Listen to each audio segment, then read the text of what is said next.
I used to make websites using Squarespace, and I would charge, authors and entrepreneurs. And George, you've been holding back all your fun stories. I had no clue. I did marketing consulting for my friend's agency. I'd help launch podcasts and do branding work, all kinds of things to get out of debt. What was your favorite? I think the marketing consulting, because I was doing marketing at the time at Ramsey. So it was actually sharpening my skills here while and you were helping me get better. So that's what I would tell anyone. If you have skills, you're going to enjoy it the most if you're able to use those skills to make good money. Yeah. And sometimes it could turn into full-time side gig where you start your own business eventually. Totally. Now, those feel like realistic side hustles. There are some floating around the internets, if you will, social media especially. They're a little too good to be true. Have you seen the laundromat one? Oh, yeah. Like buy a laundromat. They make it sound so easy, like just spend $10 and buy a laundromat and you'll make $1 bajillion a month. Yes, I know. And my friend recently bought a laundromat. No, him and his wife went in on it, maybe with someone else, and it's a lot of work. Well, I mean, he's out there, especially in the front end. You got to fix the machines. It's not a just super passive. It's not a turnkey kind of thing. Yes. So hopefully long term it's worth it for them, but it's work. It's a lot. Well, I'd say the same with investment properties. People that get into this, like, oh yeah, this will be great. We'll just make some money on the side, the rent and all of it. They'll pay the mortage, Rachel. Yeah. The tenants will pay. I was just talking to one of our writers about this, and she sold hers because it was the same kind of thing. She moved houses. She's like, well, I'll just rent it out. She was like, I rent it out to some sweet girls. And she's like, and I would get a text, every other day about something. Like, we saw a cockroach. Can you call an exterminator? The dishwasher broke. This. She was like, the amount of effort it took just to keep up with it. And then, they pay the mortgage and then a little bit more, but then everything that was extra basically went back into the house. She's like, I made no extra money, really. If you actually broke down the expenses, you'd be like, oh my gosh, we're kind of breaking even. We're not really making a ton of money honestly, because here. with real estate, you make your money at the buy, keep it, and then it gets equity, and then you sell it in 20 years. But this whole idea of month to month, there's just, it ends up not being a ton, right? Versus on doing something else where you are making a ton of money. So, it's a little too good to be true in that way. And it takes a lot of money. And if you're doing it largely with debt, you're putting yourself in a serious bind. There's tons of risk by going, I'm going to put nothing down on this. But they make it look so good.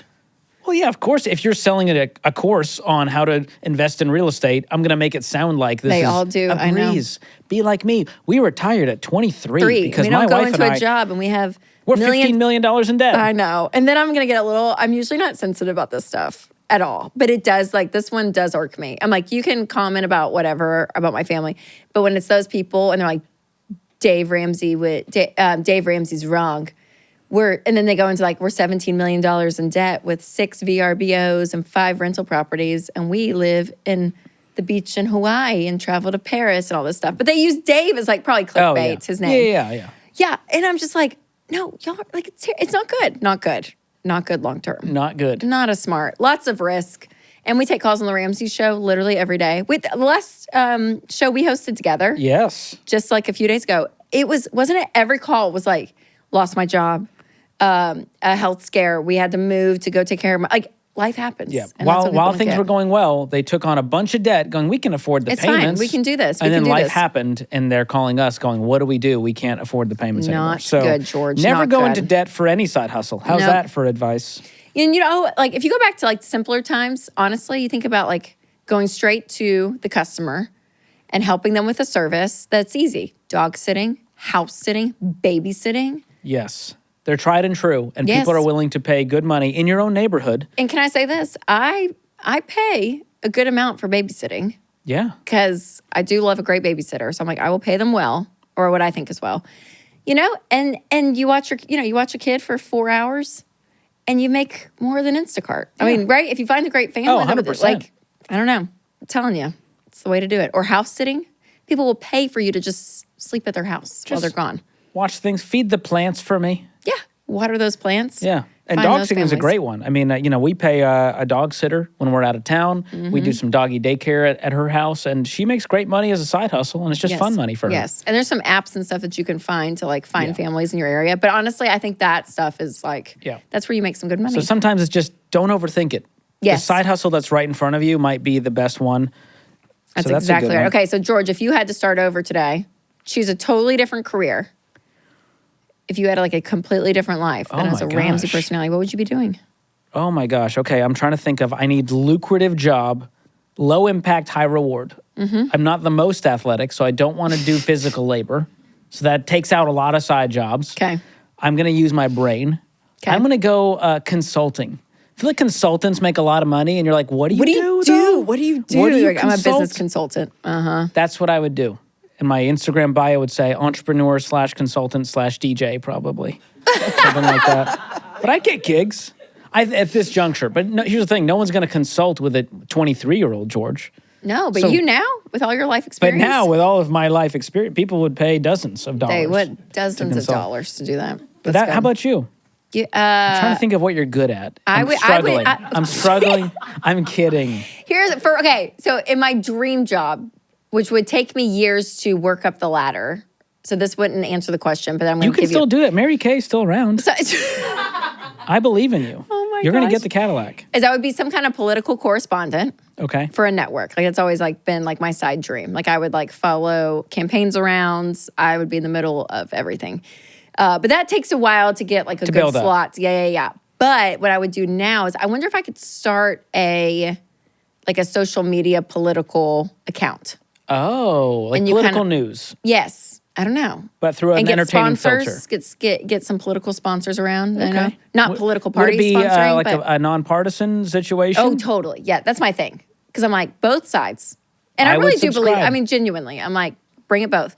Because it's like, I want to throw off both. So then your pool is wider. Angry. Yeah. Right? You don't want to be selective. Big pool people, viewership. I don't know. What do you think? I think influencer would be an easier choice for you. I think you'd be great at that. But can't you like a mom influencer, of like, hey, like here's but all this combined, I followed around when I was at the inauguration for 24 hours and did a lot of stories. I was very tired. I saw them all. I was very tired. It's exhausting. It's very tiring. Yeah, can I just say, being an influencer is not easy. People imagine like, oh, you just get to do an Instagram post a day. Listen, you get that camera set up at 6 a.m. to get ready with me. That's work. I would say this. I don't want to, because I know some influencers and they're wonderful people. Like, this is not a knock on that industry by any means. But you have to be a very disciplined person not to lose your soul. Because like literally, y'all, I'm getting my makeup done and I've never done this before, but I was like, Winston, take my camera. You gotta take pictures of it. Like, we gotta get this whole thing like, no. Because you gotta involve your fam. Like, do you know what I mean? Like, if you're. Takes a village. And your money is, the money you're making is dependent upon that. Of your own personal life. I'm having like a panic attack right now. I'm thinking about it. Well, and then TikTok's like, hey, we may not exist anymore. And you're like, well, there goes half my income. Yes, and then that's scary. Right? Y'all, George. I'm not for it. Just please watch I'll Smart Money Happy Hour a long time. Let us keep doing our jobs. I will say I did Uber and Lyft for a while I was getting out of debt too. I did both of those. Okay. And it wasn't the worst. I just found that I didn't want to go out late at night, even though that's when the money's to be made, because I didn't want to deal with inebriated people. I agree. Yeah. And I got to tell, hey, can you not bring that Miller Lite into my car, please? You know that what I mean? Busch Light, that can on you leave Broadway it out there? in Nashville at 11 o'clock. That's when I kind of was like, I think I'm done with this. Yeah. It's a brave soul to go down there. Thank you. But that's when people need rides. Not you, the people that do it. I'm so brave. Honestly, Broadway is my worst nightmare. So the fact that I went there for fun to make money. Terrible.